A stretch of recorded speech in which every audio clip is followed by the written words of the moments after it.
At the height of his career, Bobby Fischer was by certain accounts better known than any other living person in the world, athlete, entertainer, politician, or otherwise. His 1972 World Championship match against Soviet's Boris Spassky, with the symbolic immensity of its East versus West institutions, helped spark a worldwide surge in the interest in chess. Bobby Fischer Against the World, a new documentary that frames itself against the backdrop of the high-stake World Championship match, but also tackles the radical nature of the subject both personally and professionally.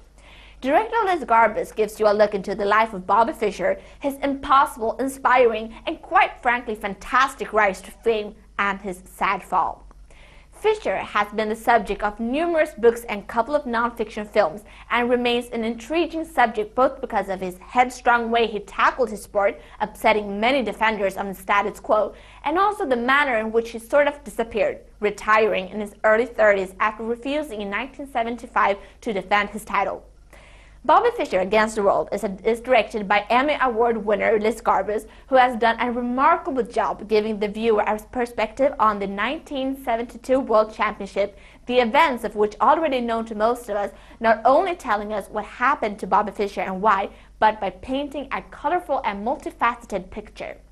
The documentary first sketched out the many structural advantages granted Russian players, where chess was embraced as a scene by which to prove the intellectual superiority of communist orthodoxy, whereas the self-taught Fischer, on the other hand, was the lone son of a working poor single mother who threw himself into the study of chess with an obsession that proved effective, yet also alienating even to those few close to him.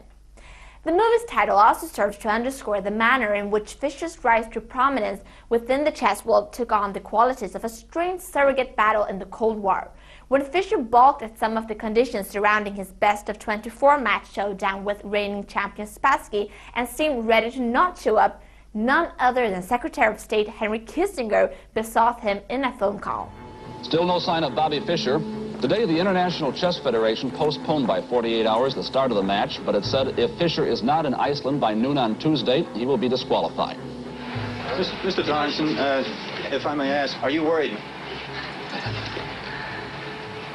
No. And I just wondered if you've ever seen Mr. Fischer, if you have any proof that he actually exists. That's a good question. Yes, I think, gentlemen, we can agree on the point that Mr. Fischer exists. We were losing the whole thing. We had to get Fischer to come to Iceland. The Soviet Union had the feeling that the world chess champion was humiliated. They wanted to call Spassky back to the Soviet Union. Boris said to me, "This is a very severe situation. You have to solve this on a higher level." Guðmundur Thorarinsson, I think he asked the Prime Minister of Iceland to call Kissinger. Fischer was very reluctant to go, and I placed a call to him, and I said to him, "Go." The United States of America wanted Bobby to go there and win the world title. By that time, James Slater, the British multimillionaire, had already doubled the purse. So Fischer's answer to Kissinger was, "Yes, I've decided to play." What finally did make you decide to go then? I feel that the prestige of this country is at stake. Some people have suggested this was psychological warfare against Spassky on your part. Did that figure into it? No, I don't believe in psychology. I believe in good moves. Garbus captures the full breadth and scope of this drama without ever sacrificing its human qualities. Interview subjects include not only chess masters who provide personal and professional insights, but also Fischer's brother-in-law, public figures like Kissinger, and talk show host Dick Cavett, and more. The use of the news clip show the prominent placement afforded Fischer's showdown with Spassky in relation to Watergate and other important national news. The big 1972 chess match itself, the film's centerpiece, is plenty fascinating. It's incredible to think that this was broadcasted naturally on ABC's Wide Worlds of Sports, complete with commentary from chess experts and even a sketch artist assigned to track Fischer from his hotel and sit in the gallery during the matches. From Fischer's amateur-level mistake in the first game and various no-shows by the participants over the course of this weeks-long schedule to increasingly far-fetched and paranoid claims of radiation or electrical disturbances implanted in lights and chairs, there's a great and engaging tension to be found in the intellectual and physiological grappling. The film gives us a bit of understanding from the events after the championship too. His mother had said to him when she saw she couldn't separate him from chess, she said, "Okay, go play chess. When that's over, you can start your life. You can do something important." NBC News correspondent Dick Schaap was in Iceland today, and here's what Fischer said. How does it feel now? You have the World Championship. You're the best in the world at what you've devoted your life to. How does that feel inside? Feels pretty good, yeah. I mean, my goal now is to play a lot more chess. I feel I haven't played enough chess.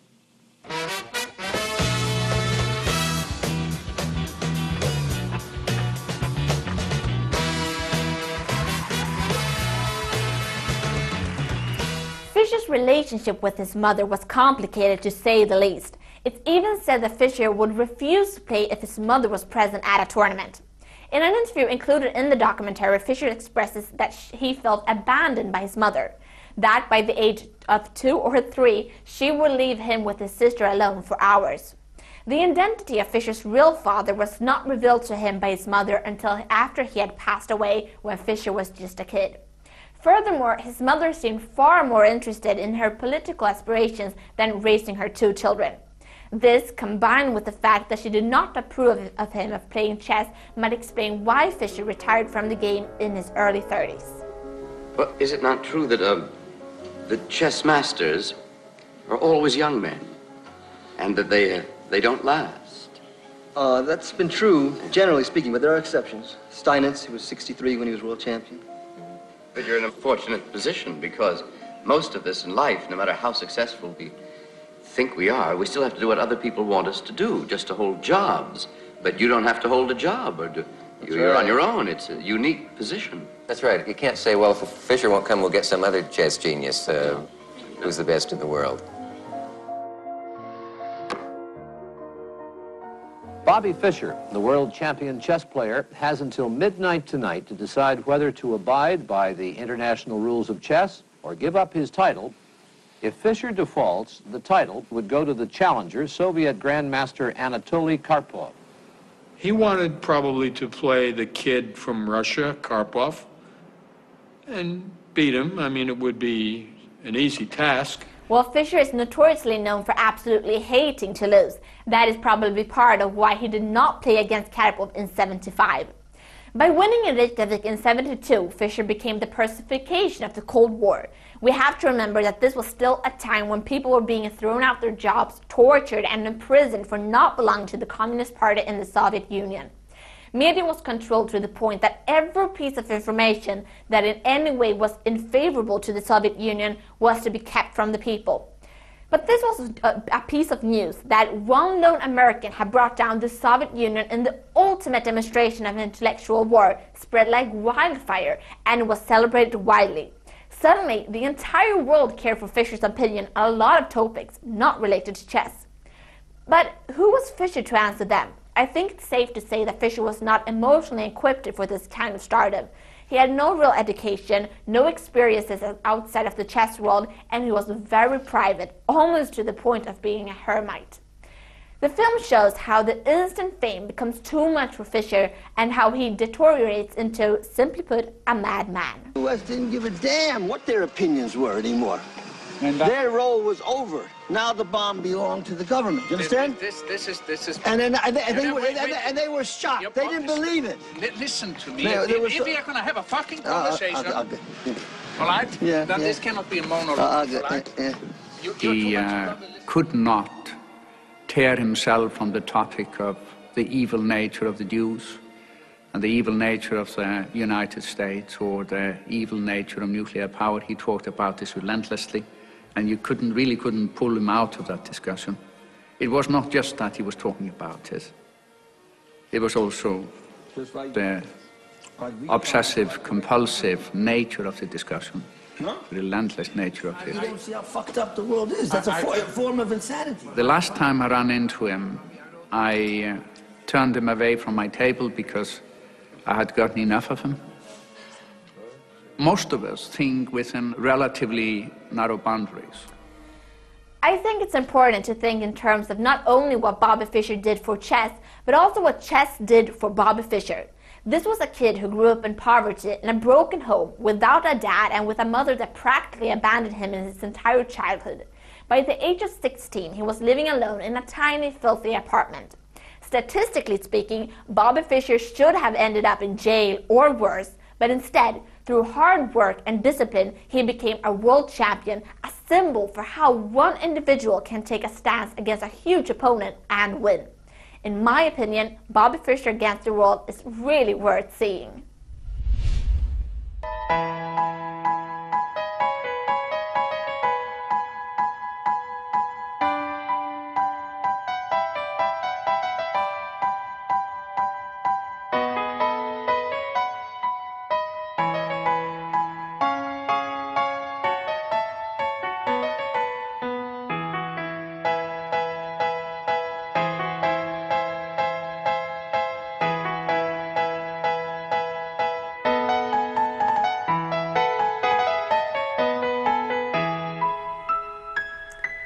Ja, i förra veckans avsnitt så visade vi Carl Gustav Wrangels schackspel som finns bevarade än idag på Skokloster. Vi nämnde också att Carl Gustav Wrangel var något av en boksamlare och han byggde upp ett ansenligt bibliotek. Och nu har vi tagit oss upp i slottet till biblioteksvåningen. Och det är ett fantastiskt bibliotek som vi har bett Skoklosters bibliotekarie Elisabeth Westinberg att berätta lite grann om här. Och först och främst så får vi tacka dig för att du vill ta emot oss och ge Mitt i Schacks tittare en chans att få bekanta sig med det här biblioteket och sen med en fantastisk bok som vi har framför oss, men det ska vi ta lite senare. Så. Ja, Skoklosters bibliotek är ett mycket stort bibliotek. Det består nämligen inte bara av Carl Gustav Wrangels bibliotek utan av flera andra boksamlingar som har förts hit från andra slott och herresäten i Sverige. Wrangel själv hade 2400 böcker när han avled 1676. Han var alltså en för sin tid mycket stor boksamlare. Han skaffade böcker genom att han hade agenter ute i Europa som hjälpte honom att köpa konstföremål, böcker och vin bland annat. Och sedan så har han också fått många böcker i gåvor. Och sen finns det ju naturligtvis också ett krigsbyte som vi numera pratar väldigt öppet om och samarbetar kring. Det här biblioteket är ju vad jag förstår uppbyggt då i delar där man har väl separerat så att säga Wrangels samling och sen finns vilka fler är de boksamlarna så att säga här Efter Wrangels död då kom ett stort bibliotek från Visingsborgs slott på Visingsö hit och det tillhörde Per Braden yngre. Och Per Braden yngre hade inga egna barn i livet när han själv avled utan det blev hans brorson Nils Brahe som ärvde hans bibliotek. Och denna Nils Brahe är Wrangels svärsonen som är gift med Wrangels äldsta dotter så det är anledningen till att biblioteket kom hit. Då hade det hänt sig det att när Wrangel dog så hade hans bibliotek delats upp i 4 lotter till de 4 arvingarna så att en hel del böcker hade då på det sättet försvunnit ut ifrån Skokloster efter Wrangels död. Men som kompensation så kom då Brahe-samlingen från Visingsborg och många av de böcker som hade försvunnit här vid arvskiftet kom tillbaka i Per Brahes samling. Just så det var något av en rundgång av en del av det här. Vad jag förstår är många av de här banden som finns i Wrangels samling och en del av de andra är i fantastiskt fint skick. Det stämmer. Det är en alldeles fantastisk kondition på de böcker som står här. De står ju i uppvärmda lokaler i januari år 2010. Den 10 januari 2010 mer exakt. Det var minus 10 grader i det här rummet. Och det är helt okej. fuktigheten var inte så stor. Och det är en förutsättning för att det ska vara goda förhållanden. För värme och fukt i kombination är riktigt dåligt. Men vi har haft goda förhållanden här. Ja, jag vet också att, helt kort om vi tar det som en parentes, att det här finns ju då ur Wrangels samlingar sånt som är helt unikt. Jag vet att du själv har engagerat dig i ett projekt med polska manuskript som du också har blivit belönad för av den polska staten, om jag har förstått det rätt. Kan du bara ge en kort kommentar bara för att illustrera hur man kan använda ett sånt här bibliotek än idag?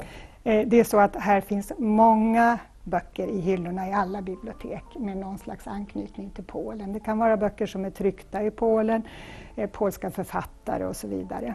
Men den här speciella samlingen som vi har arbetat med under sedan några år tillbaka, den består utav huvudsakligen småtryck, alltså väldigt tunna små skrifter.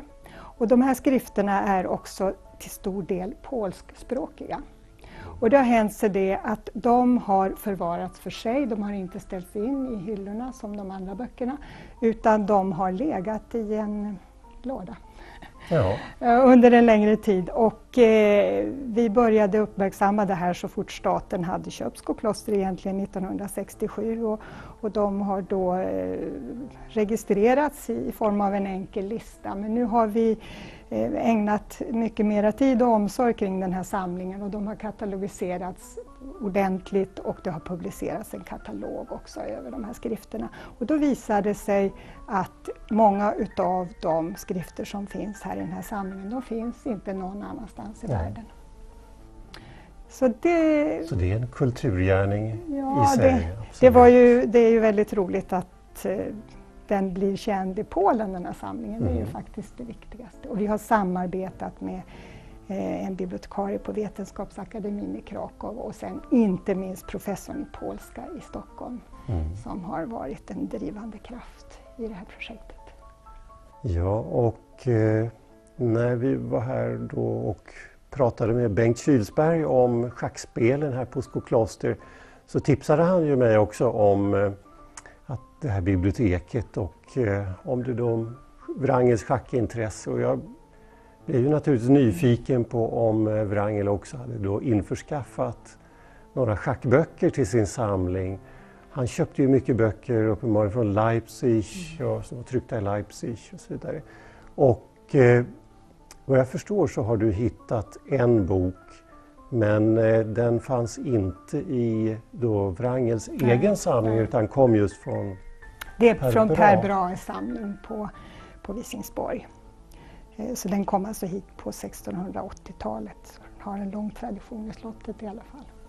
Och det här är ju ett väldigt praktfullt band om vi börjar med utsidan i kalvskinn och med en guldornering på bandet och inte minst är snittet då förgyllt. Så den delen av boken.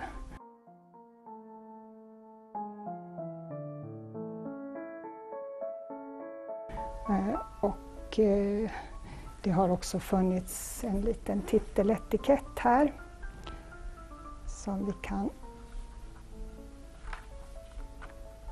Det var inte så lätt. Den ser ut så. Och det här tyder på att boken har exponerats på det här sättet. Så har den stått i hela. Så att man ska kunna se titeln även om snittet. Och jag menar det här snittet skulle man naturligtvis visa upp. Det är ju väl så vackert som själva ryggen. Ja, om vi då bläddrar upp titelsidan på den här boken. Och då är det så, kanske. Författaren är då Gustavus Silenus. Och det här är egentligen en pseudonym.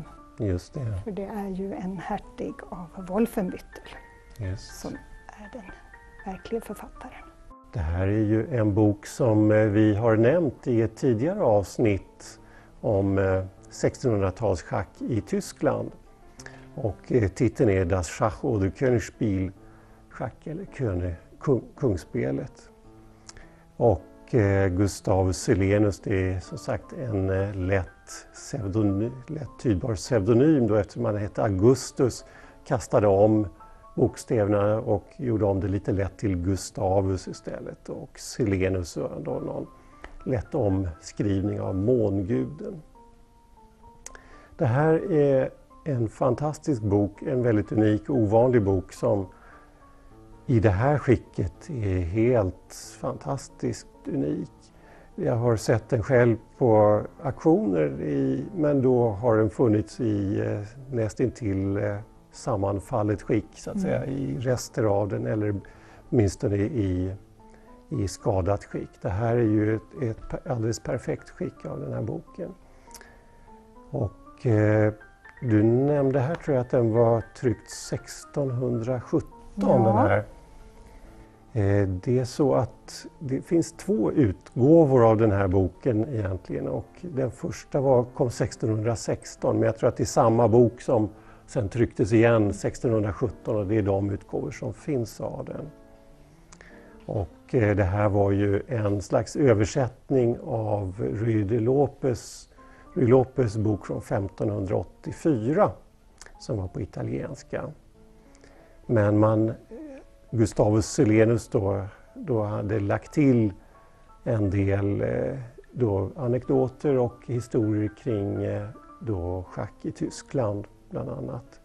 Och gett en beskrivning av schack i den lilla byn Ströbeck som ju är berömd för att man startade med schack enligt sägnen så tidigt som på 1100-talet, men åtminstone under medeltiden, och har låtit schack då vara en stor del i samhället och i undervisning i skolorna. Och den traditionen lever kvar faktiskt än idag. Och den finns då omnämnd redan i den här boken då. Ja, vad kan vi säga mer om den? Ja, det är väl möjligen då frågan just om ursprunget av den här, om den kommer ur Per Brahes bibliotek från Visingsö. Ja, just det, Visingsborgs slott. Visingsborgs slott. Ja. Men möjligen är det så att den är tryckt i Leipzig och den har kommit den här vägen. Man vet att en del av Wrangels böcker gick så att säga den vägen, att möjligtvis att det här skulle kunna vara en av dem som har kommit tillbaka då, att det var han i själva verket som införskaffade den. Men det är väl väldigt svårt att leda in något strikt bevis. Det är det absolut. Det finns ju inga anteckningar eller namnteckningar eller så i boken. Utan nej. Vi kan bara nöja oss med att konstatera att den har ett samband med biblioteket på Visingsborg. Den ser inte ut som den har varit flitigt använd i alla fall, men den är införskaffad och insamlad här, och det är möjligt att det här var ju dyrgripar redan när de gjordes, de här böckerna. Pappret är ju också i allra bästa skick. Mm. Men inga spår av läsning, alltså att det har anteckningar i marginaler eller så. Nej, men vi hittade i alla fall en schackbok i det här biblioteket med direkt schackanknytning, och det är ju en fantastisk sådan. Och det är ju också lite roligt att kunna spekulera i om den möjligtvis till och med har varit inköpt av Wrangel. Den verkar inte ha varit läst i någon större detalj av honom, men den ser väldigt oanvänd ut. Men det är ett fantastiskt exemplar av den här 1600-talsboken. Så med det så får vi väl rikta ett stort tack till dig för att du har tagit emot oss här i biblioteket och kunna visa upp de här miljöerna och den atmosfär som finns här. Och får avsluta här med att kanske visa några lite miljöbilder och detaljbilder från boken. Så stort tack!